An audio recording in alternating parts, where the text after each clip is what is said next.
Hello, everyone. I'm Jack Fisher. Welcome to my world, and welcome to another edition of Jack Quick Reacts. And this time, I'm going to be reacting to Madam Web. So, again, these are not scripted. This is just a quick reaction. So, not going to edit anything. I'm going to sound off. I'm going to sound stuttery, but this is definitely a movie I had mixed feelings about reviewing. I wasn't even sure I was going to see it, but I wanted to give it a chance. I really did because I know that after Morbius, I've been a bit more dubious about Sony's Spider-Man movies. I know Spider-Verse was great, but after Morbius, I'm definitely a lot more skeptical. And I definitely had similar feelings when I saw Madam Web. Now, actually, when I heard about that they were making a Madam Web movie and they had to cast Dakota Johnson, I was intrigued. I thought it was a great concept because Madam Web's a character I really love from the comics.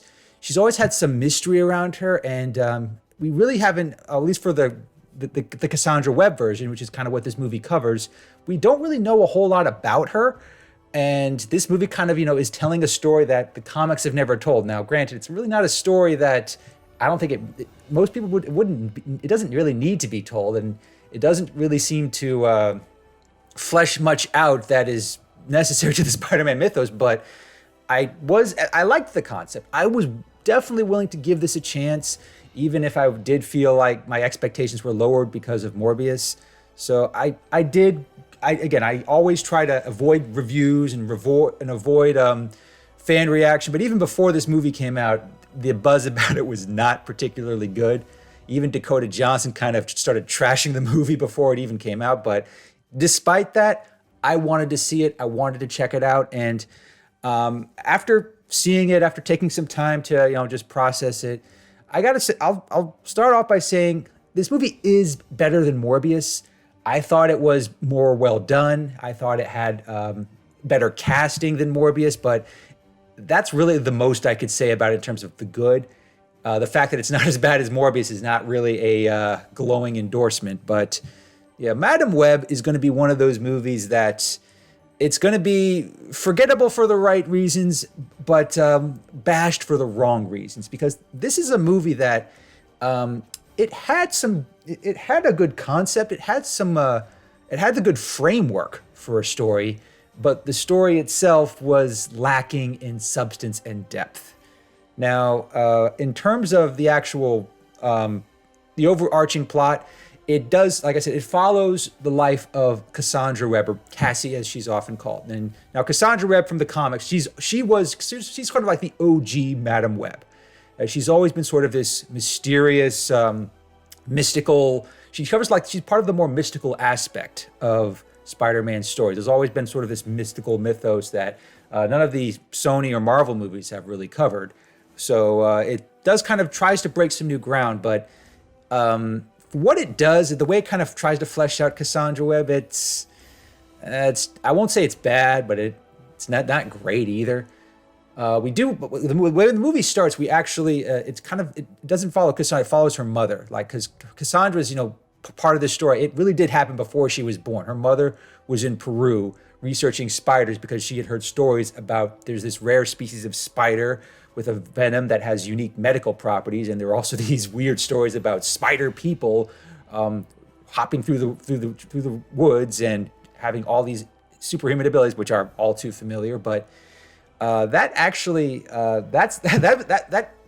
was actually an interesting part of the story that never really gets fleshed out. There's a lot of world building that this movie did not do in that regard. It kind of just followed Cassandra most of the time, well, all the time really, and it, I don't want to say that was a mistake, but it definitely feels like it left a lot of open questions, like how does this mystical spider society function? Why? And we do learn that why Cassie's mother actually did this, but the most interesting parts of this movie were kind of just overlooked, and that's kind of a running theme here.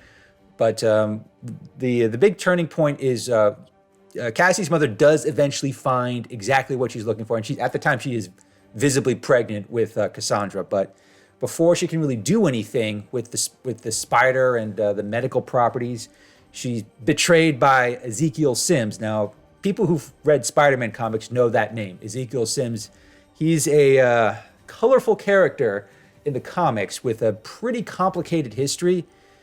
Unfortunately, this movie does next to nothing to capture that. I gotta say, if this movie had a major downfall, if there's one aspect of this movie that really dragged it down, it was how it portrayed Ezekiel Sims. He's one of the least compelling villains I've seen in a superhero movie in a long time. He's a villain, but he's a villain without any real depth. I mean, even movies like Morbius at least try to give some of the antagonistic characters some depth, but there really wasn't much here.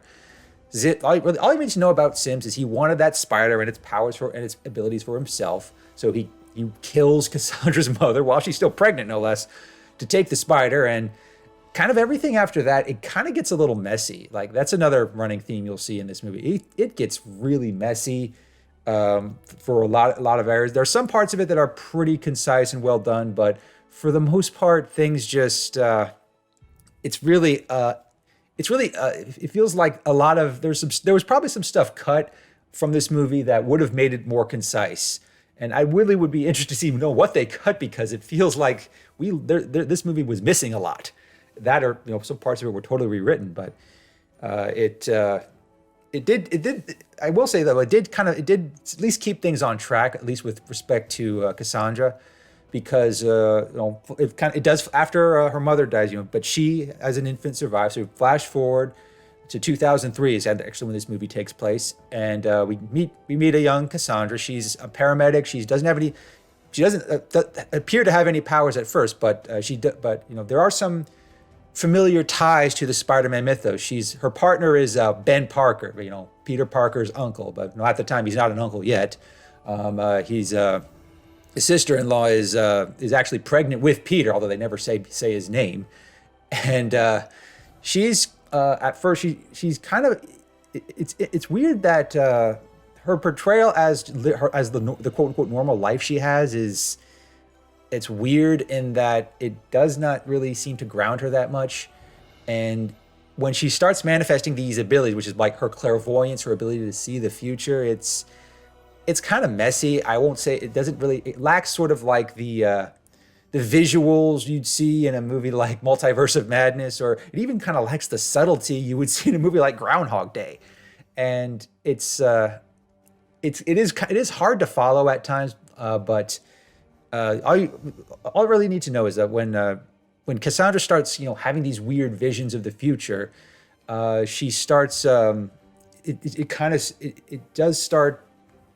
starts the cycle going of, it sets the stage for what she's eventually going to become, and then eventually, because she follows this weird clairvoyance, this is also where Sims comes into the picture. And I got to say, what I found kind of frustrating about this movie is a lot of the plot, a lot of the conflict, it entirely depends on Ezekiel Sims just being a total idiot and being just completely and utterly reckless and having no self-awareness whatsoever. Because the only thing we know about Sims is, he takes the spider. He does seem to take the abilities the abilities it grants for himself, but he keeps having these visions that three women, who are familiar Spider-Man characters. They're all versions of Spider-Woman. That's Julia Carpenter, Maddie Franklin, and Charlotte Witter. Those are all characters from the Spider-Man comics. They all go by Spider-Woman, and they've all kind of had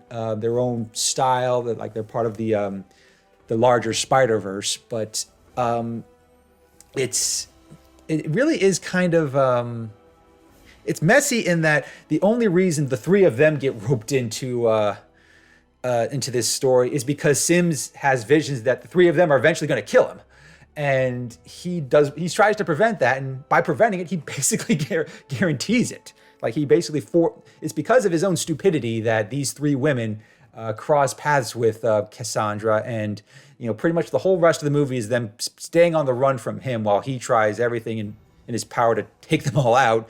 Never at least stopping for once. Hey, maybe the fact that I keep attacking them is kind of causing some problems. It's it really does feel like it's one. This is definitely a movie where like the only way it works is if some people involved are total idiots. And at the same time, I will say this about the other spider women.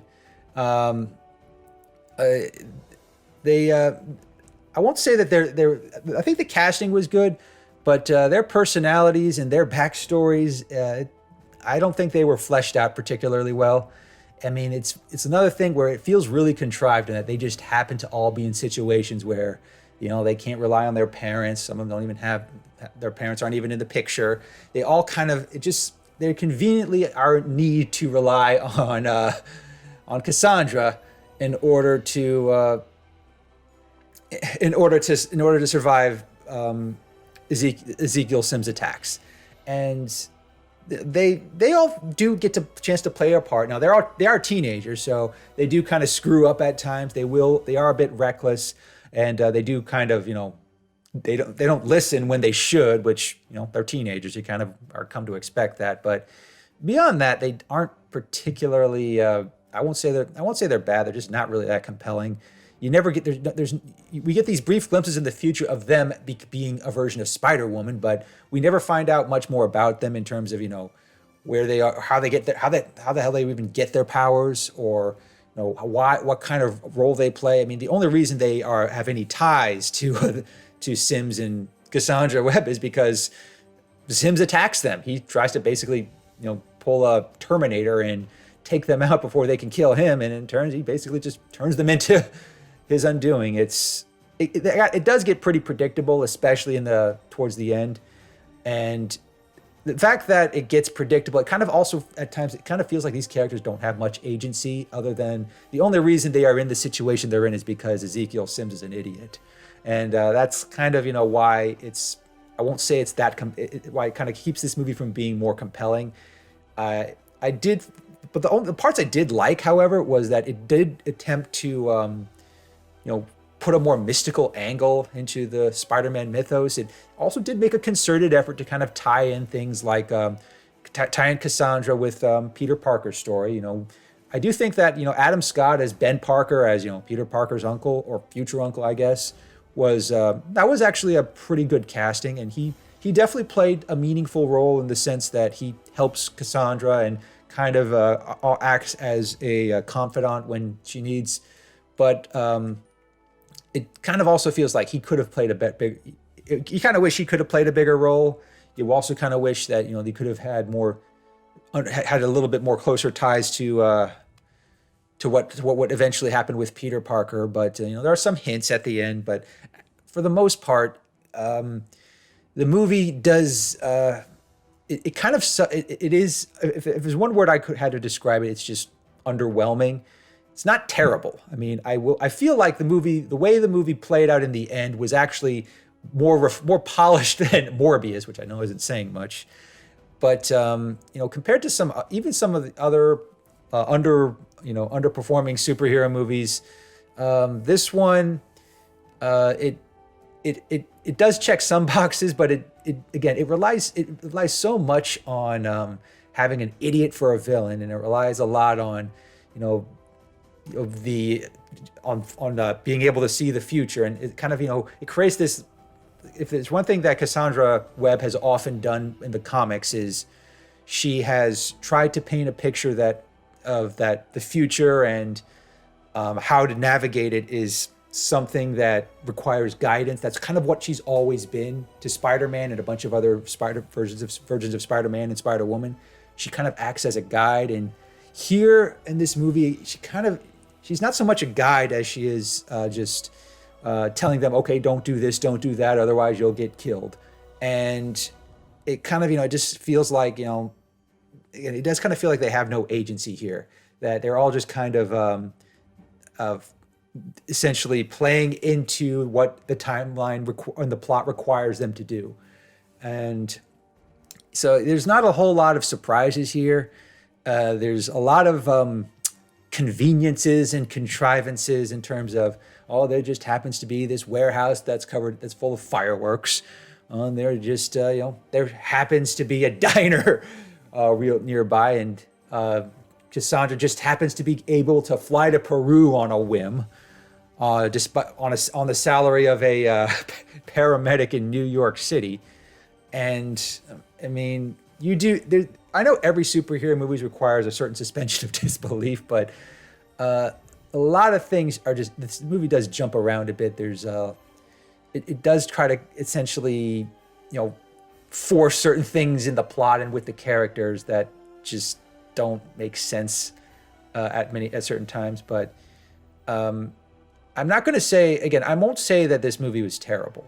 I've already seen some reactions in how people say this is bad. This is the worst Spider-Man movie ever. I don't think so. I mean, it's not great, but I wouldn't call this movie terrible. I would just call it lacking in a few key areas because it had a great concept. I like the idea of exploring Cassandra Webb as a character. She's a great character. I mean, if you read the comics definitely offer a different version of Madam Web that you're not going to get in this movie, but it does kind of at least set the stage. Okay, so Madam Web, this movie is really much like an origin stories of Madam Web, and it's really not an origin that's really necessary for the character. I mean, even if you're familiar with the comics, Madam Web having a backstory doesn't really change much. It's more important of the role she plays in the larger Spider-Man mythos. But I don't know. It does kind of at least create a setup in the end where you can see Madam Web playing a part in not just these three Spider Women, but also in Peter Parker's life and Ben Parker's life, and but at the same time, it's a Sony movie, so it's not like this does not take place in the MCU. There's no ties to the MCU. It doesn't reference Venom.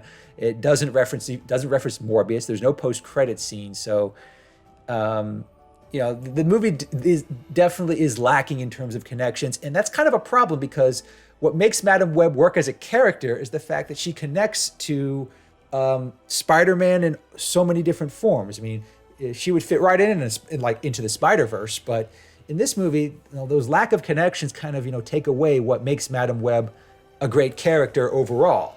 I mean, it was kind of her origin story here is, it's not bad, but it's just like this movie can't be what it needs to be in order to be good. And it had so much working against it, and it did not help that this story was messy and incoherent at times, and also some of you can kind of tell that some of the acting was a little wooden in some areas.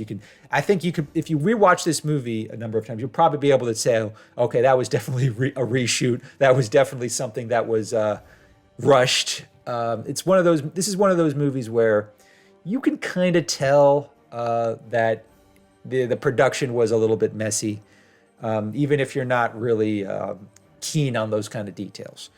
But at the very least, I will say that Madam Web is a more complete story than Morbius. It's a more well-told story compared to some of the. Compared to the original Daredevil with Ben Affleck, I'd say this is a better story than that. Even compared to the first few Punisher movies, this movie definitely had a better production value in that regard. But it does kind of feel like this movie. It had some good things, but it didn't. It fell short of. It did not have what it needed to be great. Not in terms of not in terms of story, not in terms of character, and not in terms of overall arching themes. But for the most part, if